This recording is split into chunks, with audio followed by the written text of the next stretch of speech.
Le gouvernement en opération de déminage face à des chauffeurs de taxi farouchement opposés au projet de convention sur les tarifs du transport sanitaire.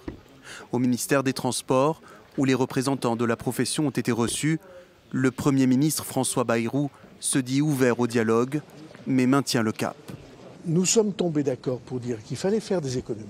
Ils ont des idées pour faire des économies, et je suis tout à fait d'accord pour examiner ces idées-là. Des négociations tendues qui s'ouvrent après une semaine de protestation des chauffeurs de taxi partout en France. Manifestations, opérations escargots ou blocages près des gares, aéroports et événements sportifs, les taxis sont sur tous les fronts et menacent de durcir le mouvement si leurs revendications ne sont pas entendues.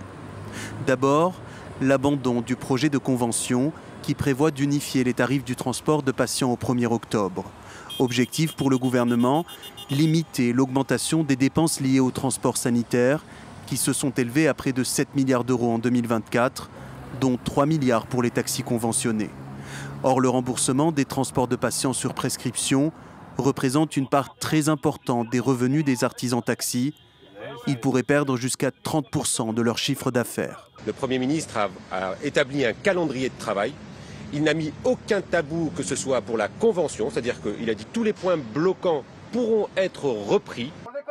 Les organisations de taxi ont également dans leur viseur les chauffeurs de VTC. Ils les accusent régulièrement de concurrence déloyale et de pratiques irrégulières.